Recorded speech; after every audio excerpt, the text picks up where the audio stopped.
Hi, I'm Morgan, and today I will be reading Chapter 38 of Mansfield Park by Jane Austen. The novelty of traveling and the happiness of being with William soon produced their natural effect on Fanny's spirits when Mansfield Park was fairly left behind, and by the time their first stage was ended and they were to quit Sir Thomas's carriage, she was able to take leave of the old coachman and send back proper messages with cheerful looks. Of pleasant talk between the brother and sister there was no end. Everything supplied an amusement to the high glee of William's mind, and he was full of frolic and joke. In the intervals of their higher-toned subjects, all of which ended, if they did not begin, in praise of the thrush, conjectures how she would be employed, schemes for an action with some superior force, which, supposing the first lieutenant out of the way, and William was not very merciful to the first lieutenant, was to give himself the next step as soon as possible, or speculations upon prize money, which was to be generously distributed at home, with only the reservation of enough to make the little cottage comfortable, in which he and Fanny were to pass all their middle and latter life together. Fanny's immediate concerns, as far as they involved Mr. Crawford, made no part of their conversation. William knew what had passed, and from his heart lamented that his sister's feelings should be so cold towards a man whom he must consider as the first of human characters. But he was of an age to be all for love, and therefore unable to blame, and knowing her wish on the subject, he would not distress her by the slightest allusion. She had reason to suppose herself not yet forgotten by Mr. Crawford. She had heard repeatedly from his sister within the three weeks which had passed since their leaving Mansfield, and in each letter there had been a few lines from himself, warm and determined like his speeches. It was a correspondence which Fanny found quite as unpleasant as she had feared. Miss Crawford's style of writing, lively and affectionate, was itself an evil, independent of what she was thus forced into reading from the brother's pen. For Edmund would never rest till she had read the chief of the letter to him, and then she had to listen to his admiration of her language and the warmth of her attachments. There had, in fact, been so much of message, of allusion, of recollection, so much of Mansfield in every letter, that Fanny could not but suppose it meant for him to hear, and to find herself forced into a purpose of that kind, compelled into a correspondence which was bringing her the addresses of the man she did not love, and obliging her to administer to the adverse passion of the man she did, was cruelly mortifying. Here, too, her present removal promised advantage. When no longer under the same roof with Edmund, she trusted that Miss Crawford would have no motive for writing, strong enough to overcome the trouble, and that at Portsmouth their correspondence would dwindle into nothing. With such thoughts as these, among 100 others, Fanny proceeded in her journey, safely and cheerfully, and as expeditiously as could rationally be hoped in the dirty month of February. They entered Oxford, but she could take only a hasty glimpse of Edmund's college as they passed along, and made no stop anywhere, till they reached Newbury, where a comfortable meal, uniting dinner and supper, wound up the enjoyments and fatigues of the day. The next morning saw them off again at an early hour, and with no events and no delays they regularly advanced, and were in the environs of Portsmouth while there was yet daylight for Fanny to look around her, and wonder at the new buildings. They passed the drawbridge and entered the town, and the light was only beginning to fail as, guided by William's powerful voice, they were rattled into a narrow street, leading from the High Street, and drawn up before the door of a small house now inhabited by Mr. Price. Fanny was all agitation and flutter, all hope and apprehension. The moment they stopped, a trollopy-looking maidservant, seemingly in waiting for them at the door, stepped forward, and more intent on telling the news than giving them any help, immediately began with, "The thrush has gone out of harbor, please, sir, and one of the officers has been here to—" She was interrupted by a fine, tall boy of 11 years old, who, rushing out of the house, pushed the maid aside, and while William was opening the chaise door himself, called out, "You are just in time! We have been looking for you this half hour. The thrush went out of harbor this morning. I saw her. It was a beautiful sight, and I think she will have her orders in a day or two. And Mr. Crampel was here at 4 o'clock to ask for you. He's got one of the thrush's boats, and is going off to her at 6, and hoped you would be here in time to go off with him." A stare or two at Fanny, as William helped her out of the carriage, was all the voluntary notice which this brother bestowed.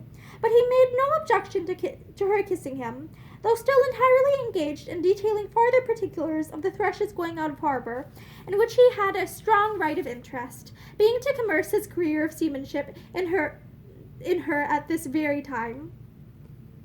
Another moment, and Fanny was in the narrow entrance passage of the house, and in her mother's arms, who met her there with looks of true kindness, and with features which Fanny loved the more, because they brought her Aunt Bertram's before her. And there were her two sisters, Susan, a well-grown, fine girl of 14, and Betsy, the youngest of the family, about 5, both glad to see her in their way, though with no advantage of manner in receiving her. But manner Fanny did not want. Would they but love her, and she would be satisfied. Would they but love her, she should be satisfied. She was then taken into a parlor, so small that her first conviction was of its being only a passage-room to something better, and she stood for a moment expecting to be invited on. But when she saw there was no other door, and that there were signs of habitation before her, she called back her thoughts, reproved herself, and grieved lest they should have been suspected. Her mother, however, could not stay long enough to suspect anything. She was gone again to the street door to welcome William. "Oh, my dear William, how glad I am to see you! But have you heard about the Thrush? She has gone out of harbor already, 3 days before we had any thought of it. And I do not know what I am to do about Sam's things. They will never be ready in time, for she may have her orders tomorrow, perhaps, and takes me quite unawares. And now you must be off for Spithead too.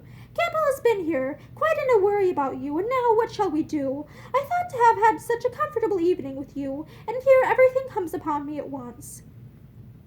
Her son answered cheerfully, telling her that everything was always for the best, and making light of his own inconvenience, and being obliged to hurry away so soon. "To be sure, I had much rather she stayed in harbor, that I might have sat a few hours with you in comfort. But as there is a boat ashore, I had better go off at once, and there is no help for it. Whereabouts does the Thrush lay at Spithead? Near the Canopus? But no matter. Here is Fanny in the parlor, and why should we stay in the passage? Come, mother, you have hardly looked at your own dear Fanny yet." In they both came, and Mrs. Price, having kindly kissed her daughter again, and commented a little on her growth, began with very natural solicitude to fill for their fatigues and wants as travelers. "Poor dears, how tired you must both be! And now what will you have? I began to think you would never come.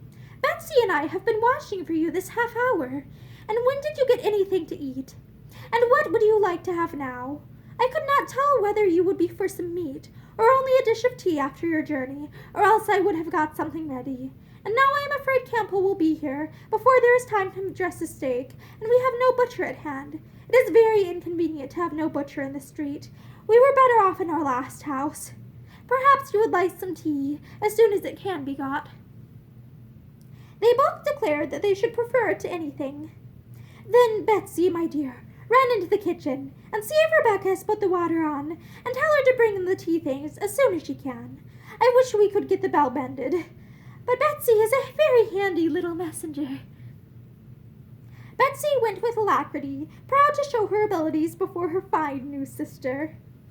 "Dear me," continued the anxious mother, "what a sad fire we have got, and I dare say you are both starved with cold. Draw your chair nearer, my dear. I cannot think what Rebecca has been about. I am sure I told her to bring some coals half an hour ago. Susan, you should have taken care of the fire." I was upstairs, Mamma, moving my things," said Susan in a fearless, self-defending tone which startled Fanny. "You know you had but just settled that my sister Fanny and I should have the other room, and I could not get Rebecca to give me any help." Farther discussion was prevented by various bustles. First, the driver came to be paid. Then there was a squabble between Sam and Rebecca about the manner of carrying up his sister's trunk, which he would manage all his own way. And lastly, in walked Mr. Price himself, his own loud voice preceding him, as with something of the oath kind, he kicked away his son's portmanteau and his daughter's bandbox in the passage, and called out for a candle. No candle was brought, however, and he walked into the room. Fanny, with doubting feelings, had risen to meet him, but sank down again on finding herself undistinguished in the dusk and unthought of. With a friendly shake of his son's hand, in an eager voice, he instantly began, "Ah, welcome back, my boy. Glad to see you. Have you heard the news? That the rush went out of harbor this morning. Sharp as the word, you see. By God, you are just in time. The doctor has been here inquiring for you. He has got one of the boats, and is to be off for Spithead by 6, so you had better go with him. I have been to Turner's about your mess. It is all in a way to be done. I should not wonder if you had your orders tomorrow. But you cannot sail with this wind. If you are to cruise to the westward, and Captain Walsh thinks you will certainly have a cruise to the westward with the Elephant, I wish you may, but old Scully was saying just now that he thought you would be sent first to the Texel.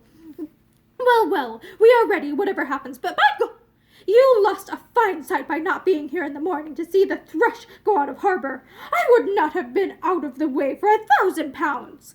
Old Scully ran in at breakfast time to say she had slipped her moorings and was coming out. I jumped up and made but 2 steps to the platform. If ever there was a perfect beauty afloat, she is one. And there she lays at Spithead, and anybody in England would take her for an 28. I was upon the platform 2 hours this afternoon looking at her. She lays close to the India, my own, between her and the Cleopatra, just to the eastward of the Sheer Hulk. Ha! Cried William. That's just where I should have put her myself. It's the best berth at Spithead. But here is my sister, sir. Here is Fanny. Turning and leading her forward, it is so dark you do not see her. With an acknowledgment that he had quite forgot her, Mr. Price now received his daughter, and, having given her a cordial hug, and observed that she was grown into a woman, and he supposed would be wanting a husband soon, seemed very much inclined to forget her again. Fanny shrunk back to her seat, with feelings sadly pained by his language and his smell of spirits, and he talked on only to his son, and only of the thrush, though William, warmly interested as he was in that subject, more than once tried to make his father think of Fanny, and her long absence and long journey. After sitting some time longer, a candle was obtained, but as there was still no appearance of tea, nor, from Betsy's reports from the kitchen, much hope of any under a considerable period, William determined to go and change his dress, and make the necessary preparations for his removal on board directly, that he might have his tea and comfort afterwards. As he left the room, 2 rosy-faced boys, ragged and dirty, about 8 and 9 years old, rushed into it just released from school, and coming eagerly to see their sister, and tell that the Thrush was gone out of harbor. Tom and Charles. Charles had been born since Fanny's going away, but Tom she had often helped to nurse, and now felt a particular pleasure in seeing again. Both were kissed very tenderly, but Tom she wanted to keep by her, to try to trace the features of the baby she had loved, and talk to him of his infant preference of herself.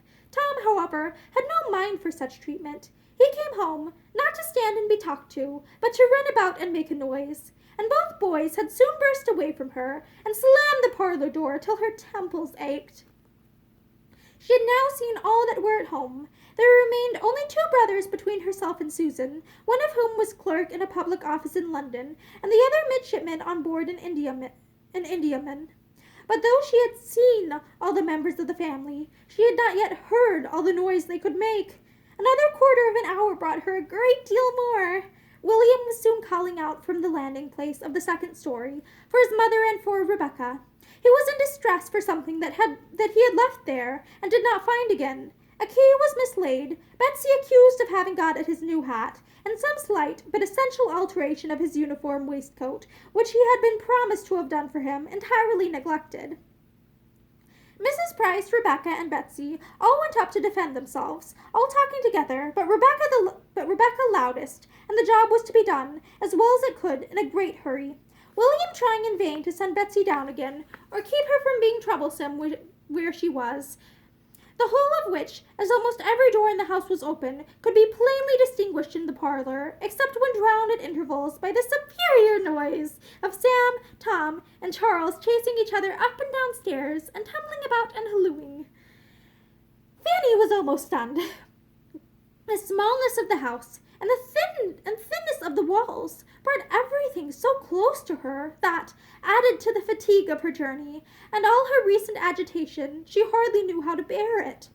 Within the room all was tranquil enough, for Susan having disappeared with the others, there was soon only her father and herself remaining, and he taking out a newspaper, the customary loan of a neighbor, applied himself to studying it, without seeming to recollect her existence.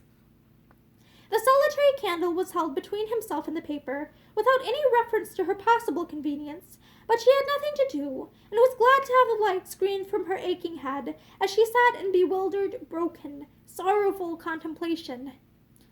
She was at home, but alas, it was not such a home. She had not such a welcome as— She checked herself. She was unreasonable. What right had she to be of importance to her family? She could have none, so long lost sight of. William's concerns must be dearest. They always had been, and he had every right. Yet to have so little said or asked about herself, to have scarcely an inquiry made after Mansfield. It did pain her to have Mansfield forgotten, the friends who had done so much, the dear, dear friends. But here, one subject swallowed up all the rest. Perhaps it must be so. The destination of the thrush must be now preeminently interesting. A day or two might show the difference. She only was to blame. Yet she thought it would not have been so at Mansfield. No, in her uncle's house there would have been a consideration of times and seasons, a regulation of subject, a propriety, an attention towards everybody which there was not here. The only interruption which thoughts like these received for nearly half an hour was from a sudden burst of her father's, not at all calculated to compose them. At a more than ordinary pitch of thumping and hallooing in the passage, he exclaimed, "Devil take those young dogs! How they are singing out! Aye, Sam's voice louder than all the rest. That boy is fit for a boatswain. Holla! You there, Sam! Stop your confounded pipe, or I shall be after you!"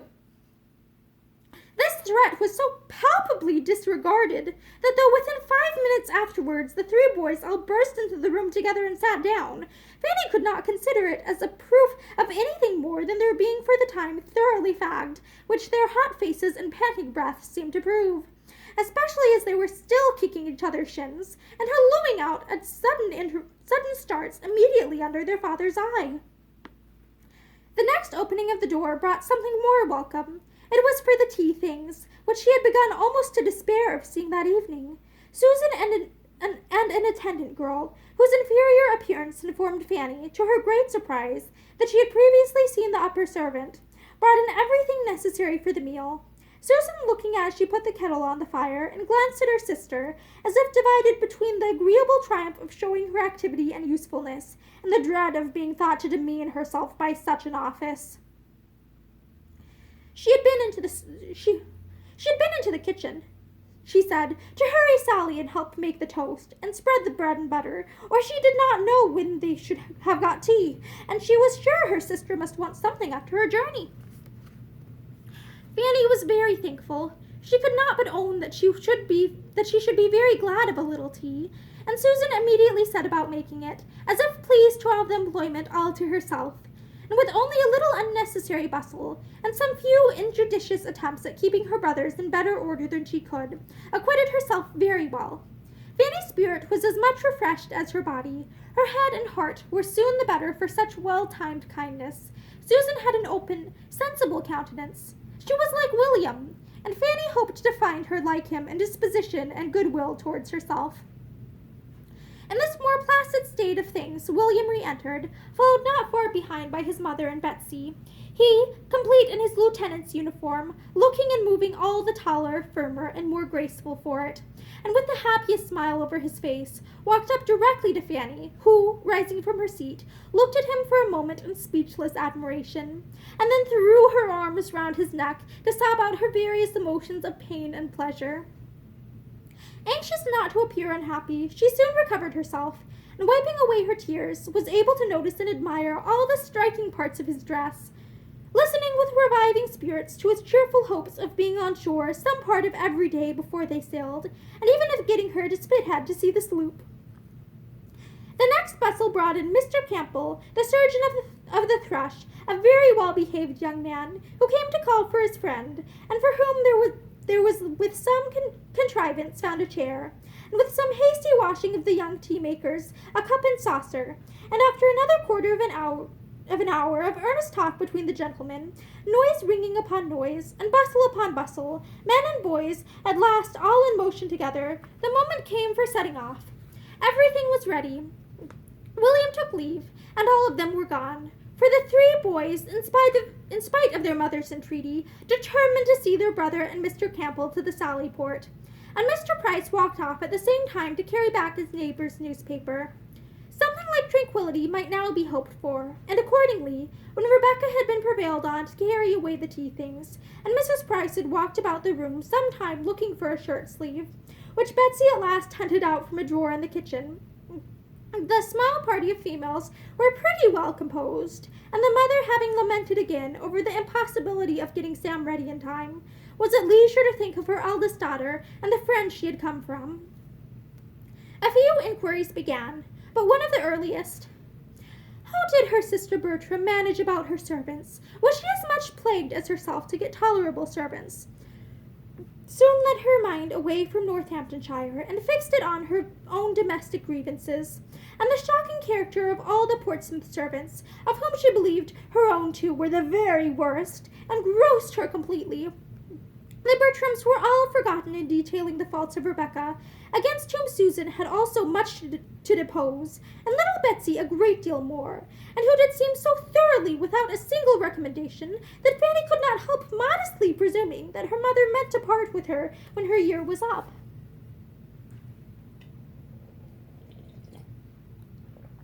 Her year! Cried Mrs. Price. I am sure that I hope I shall be rid of her before she has stayed a year, for that will not be up till November. Servants are come to such a pass, my dear, in Portsmouth, that it is quite a miracle if one keeps them more than half a year. I have no hope of ever being settled, and if I was to part with Rebecca, I should only get something worse. And yet, I do not think I am a very difficult mistress to please, and I am sure the place is easy enough, for there is always a girl under her, and I often do half the work myself. Fanny was silent, but not from being convinced that there might not be a remedy found for some of these evils. As she now sat looking at Betsy, she could not but think particularly of another sister, a very pretty little girl, whom she had left here not much younger when she went into Northamptonshire, who had died a few years afterwards. There had been something remarkably amiable about her. Fanny, in those early days, had preferred her to Susan, and when the news of her death had at last reached Mansfield, had for a short time been quite afflicted. The sight of Betsy brought the image of little Mary back again, but she would not have pained her mother by alluding to her for the world. While considering her with these ideas, Betsy, at a small distance, was holding out something to catch her eyes, meaning to screen it at the same time from Susan's. "What have you got there, my love?"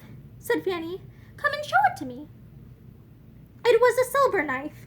Up jumped Susan, claiming it as her own, and trying to get it away, but the child ran to her mother's protection, and Susan could only reproach, which she did very warmly, and evidently hoping to interest Fanny on her side. It was very hard that she was not to have her own knife. It was her own knife. Her little sister Mary had left it to her upon her deathbed, and she ought to have had it to keep herself long ago. But Mamma kept it from her, and was always letting Betsy get hold of it, and the end of it would be that Betsy would spoil it, and get it for her own, though Mamma had promised her that Betsy should not have it in her own hands. Fanny was quite shocked. Every feeling of duty, honor, and tenderness was wounded by her sister's speech and her mother's reply. "Now, Susan," cried Miss Price in a complaining voice, "now how can you be so cross? You are always quarreling about that knife. I wish you would not be so quarrelsome. Poor little Betsy. How cross Susan is to you. But you should not have taken it out, my dear, when I sent you to the drawer. You know I told you not to touch it, because Susan is so cross about it. I must hide it another time, Betsy. Poor Mary little thought it would be such a bone of contention when she gave it to me to keep only 2 hours before she died. Poor little soul. She could but just speak to be heard, and she said so prettily, Let Sister Susan have my knife, Mamma, when I am dead and buried. Poor little dear, she was so fond of it, Fanny, that she would have it lay by her in bed all through her illness. It was the gift of her good godmother, old Mrs. Admiral Maxwell, only 6 weeks before she was taken for death. Poor little sweet creature. Well, she was taken away from evil to come. My own Betsy, fondling her. You have not the luck of such a good godmother. Aunt Norris lives too far off to think of such little people as you. Fanny had indeed nothing to convey from Aunt Norris, but a message to say she hoped her goddaughter was a good girl and learnt her book. There had been at one moment a slight murmur in the drawing-room at Mansfield Park about sending her a prayer book, but no second sound had been heard of such a purpose. Mrs. Norris, however, had gone home and taken down 2 old prayer books of her husband with that idea, but upon examination the ardor of generosity went off. One was found to have too small a print for a child's eyes, and the other to be too cumbersome for her to carry about. Fanny, fatigued and fatigued again, was thankful to accept the first invitation of going to bed, and before Betsy had finished her cry at being allowed to sit up only 1 hour extraordinary in honor of sister, she was off, leaving all below in confusion and noise again. The boys begging for toasted cheese, her father calling out for his rum and water, and Rebecca never where she ought to be. There was nothing to raise her spirits in the confined and scantily furnished chamber that she was to share with Susan. The smallness of the rooms above and below, indeed, and the narrowness of the passage and staircase struck her beyond her imagination. She soon learned to think with respect of her own little attic at Mansfield Park, and that house reckoned too small for anybody's comfort. And that is the end of chapter 38. Thank you and have a great day.